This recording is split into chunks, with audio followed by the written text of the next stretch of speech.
Chapter 26 Arrival. Seriously, Ironhoof, you smell like my older sister's garbage pail at the end of the month. Will you choke on a horseshoe already, Red?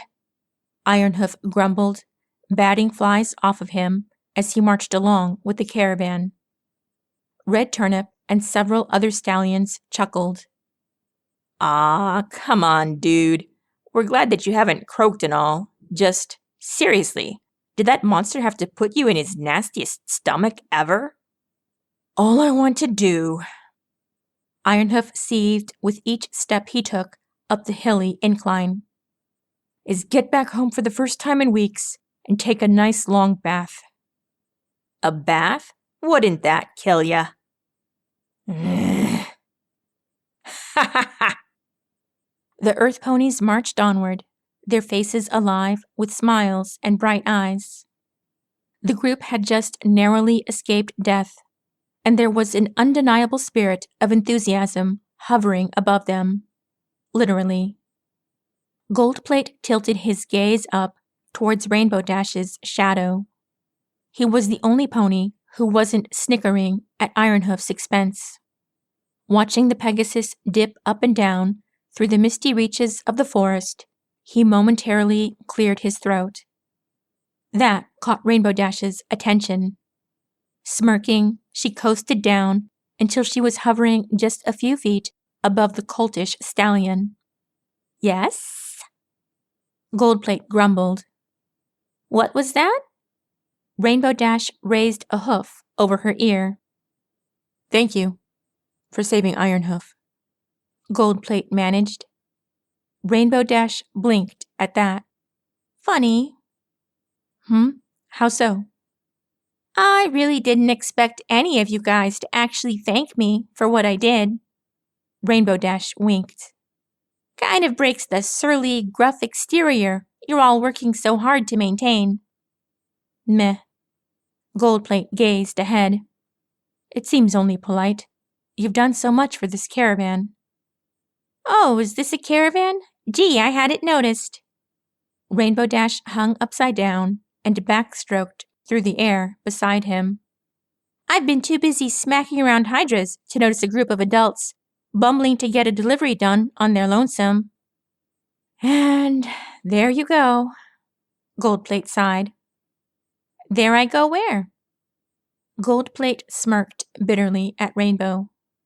No matter how selfless or heroic you may be, one way or another, you fall back to being a goofy, childish, self-centered braggart. Hey, not true. Rainbow Dash's teeth showed. I am so not goofy. Don't you think you'll get in over your head at this rate? Goldplate exclaimed. Like, when was the last time you fought a hyper beam? Hydra. Whatever. When? Rainbow Dash flew upright and scratched her chin. That was the first time, come to think of it. I knew it. Did you now? What you did was brave, yes. Goldplate nodded. Daring, sure. Dashing? Don't push it. But you could have seriously hurt yourself. Goldplate's face grew briefly long. Who's to know if you try something that wild in the future and it ends up killing you? I didn't know that you cared. I don't, Goldplate said with a frown. But if there's anything that Full Trot has taught me in all the months I've worked for him, it's that ponies with nothing to lose have everything to give, even if it means themselves. Rainbow Dash raised an eyebrow. Is that why a pony like you is constantly sending himself on journeys so far from home? And how about you? Goldplate swiftly returned. Rainbow Dash merely bit her lip. At that moment, Full Trot's voice called out from ahead of the group. Alas, every pony relax, for we have arrived. Rainbow Dash hovered upwards. Before her and the caravan, the mists parted, revealing a jagged cleft in earth about half a mile wide. Built along the steep upper cliffs of this large embankment, just south of the large smoky structure Looming to the north was an elaborate wooden village built upon a complex series of wooden platforms, lattices, and struts. Mills turned, water wheels spun from thin waterfalls, and smoke rose from multiple chimneys as the rustic brown dwelling hung like a hazy shadow against the mountainside. It was the first civilized hub of any sort that Rainbow Dash had seen for weeks, and she was legitimately impressed. Winthrow, dear stallions.